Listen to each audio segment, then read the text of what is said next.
Hello, everybody. It's Steven Dumeng. My hair is looking a little wacky, a little crazy, a little cray-cray. Pero let's get right into it. UFC 315 predictions. Here we go. We have opening up the main card, Benoit Saint Denis, 13-3 with one no contest, facing off with the returning Kyle Prepolek, who is 18-8. Fortunately, 0-2 in the UFC. He is looking to make it his this fight, that is his first win in the octagon. Benoit has not seen his arm raised in a few years. The last time we see us, can't even speak. This is how excited I am. The last time we saw him in the win column was a devastating head kick knockout of Matt Frivola back in 2023. And unfortunately, he sustained two very tough losses. A knockout by Dustin Poirier, which I definitely didn't see it coming, to be honest, and a doctor stoppage loss to Renato Carneiro was the last fight that we saw Saint Denis in, and he will be eager to get back into the win column. Like I said, also eager to do it though, it is Kyle Prepolek, who's returning to the company. 0-2 back in 2019. He has gone 4-1 since leaving the UFC. He had a very short tenure there. A couple fights in a matter of months. Unfortunately, it was cut very short. But that said, he's back and he's looking to make some noise at the expense of Benoit Saint Denis, 18-8. This guy is definitely going to be throwing hands. Same thing with Saint Denis. Saint Denis is probably one of the most violent fighters I've seen in the octagon in recent memory. And that said, I think this fight is going to end by knockout. Kill shot is Kyle Prepolek, 10 wins by knockout. Benoit Saint Denis, all of his UFC wins are actually by stoppage. Whether it's a devastating submission or knockout, he delivers, and that's what I foresee. I think we're going to see Saint Denis by TKO in the very first round. These guys are going to be throwing hands. Leather will be exchanged. But I do see Benoit connecting on the chin of Kyle Prepolek. Moving on, we have Natalia Silva, who is 18-5-1, facing off with Alexa Grasso, 16-4-1. Natalia Silva looking like a beast out in the division here, and she is undefeated in the UFC. She is 6 fight win streak in the UFC. She is on an even longer win streak outside when you include her fights outside the UFC. And Alexa Grasso looking to bounce back. She has shared darn near an hour of octagon time with a woman that will be defending her title later on that evening, Valentina Shevchenko. And that said, we will try to, Alexa will try to get back in the win column. She did sustain that loss in September of last year. Prior to that, she did go to a draw with Valentina. Prior to that, she did get that submission on Valentina. So it is going to be probably very nice for Grasso to have a fresh opponent after, years of facing the same person. Grasso has won 10 fights by decision, and I always look into the statistics for whether it's betting or whether it's for just my picks. But what do we see happening here, ladies and gentlemen? Alexa Grasso, I think, will be taking a unanimous decision win. I think it'll be her 11th one.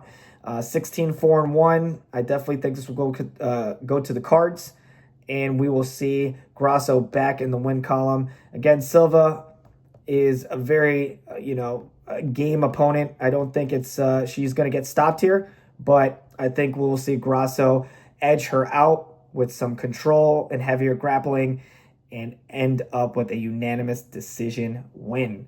Moving on, we have Jose Aldo, the legendary Jose Aldo, 32-9, looking to get back in the win column against Ayman Zahabi, who is 12-2. Unfortunately for Aldo, he did come in a bit over the weight class, so they did change the division for the fight. Aldo is looking to just get back in the win column. He's he's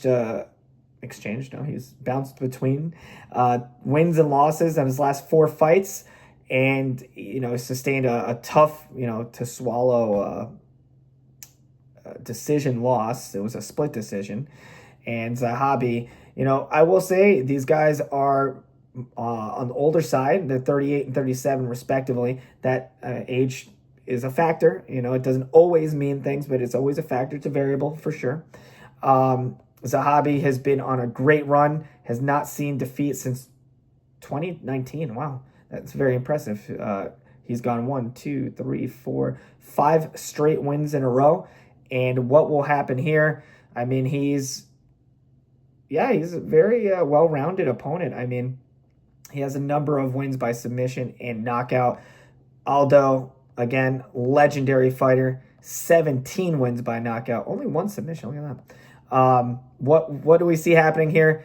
I think Aldo, I'm going with Aldo. He's going to return to form, I'm hoping. I think we will see him get his arm raised after 3 rounds of action. I see this one going to the cards. I think Aldo will take a unanimous decision win. I think he'll be able to keep Zahabi at a distance, control the octagon, control the fight on the feet, and be able to outscore and outpoint Zahabi.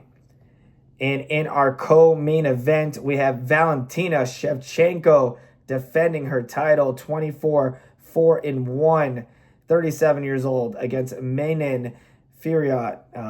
Hopefully did not, probably butcher that. I don't know. Hopefully not. 12-1, has not seen defeat in her pro career since her debut as a pro, which was 2018. Undefeated in the UFC, has looked spectacular in her winning streak. And what will happen, ladies and gentlemen? What do we see happening? I mean, first and foremost, I definitely think this is going to the cards. This fight, Manon, half of her wins are actually by decision. She has never won a pro fight by submission. Valentina has 9 of her wins, nearly half of her wins by decision. And I think that's what we're going to see. She did, again, we were talking earlier about her trilogy or set of fights with Grasso, but ultimately getting the last laugh because she did take the unanimous decision the last time they did face off. And I think what we'll see here is Shevchenko fighting a very smart fight, controlling, much like in the Aldo fight, I think will control the action on the feet and be able to outpoint and outscore Fiorot over the 5 rounds. Again, can Fiorot catch her? It's entirely possible. I mean, there's not. I thought there was actually a bigger age gap because Fiorot is 35 herself, and Valentina is 37. Usually, especially with the lighter weight classes, in general, I always kind of favor the younger fighter. But that, again, it's a variable. I don't think it's going to play a factor here in this fight. Is when I'm bringing why I bring that up. But anyways, I'm going to go with Shevchenko by unanimous decision. And in our main event, remember the name, welterweight champion Belal Muhammad, 24-3 with 1 no contest against JDM Jack Della Maddalena, 17-2. Belal, this form of Belal has been unbelievable. Has not seen defeat since Jeff Neal in 2019. Has gone on an unbelievable win streak since then. 1, 2, 3, 4, 5, 6, 7, 8, 9, 10 fight win streak, excluding the no contest. Obviously, that's that's unfortunately in there, but does not affect the win streak in essence. So that was a no contest. He ended up getting his revenge. That was his last fight, scoring a very dominant 5-round shutout decision against Leon Edwards to get the title. Jack Della Maddalena will be looking to continue his own streak, 17-2. Has also looked damn good in the UFC. He's 1, 2, 3, 4, 5, 6, 7-0. Last time knocking out Gilbert Burns in the 3rd round. And what do we see happening here? Jack is going to be looking for the knockout. We've seen Belal knocked out once before against Vicente Luque. Is that what's going to happen here? I doubt it. I think we're going to see Belal do what he does best, make it a grindy, very control-heavy, very grapple-heavy fight. I'm going with Belal by unanimous decision in this 5-round fight. There you have it.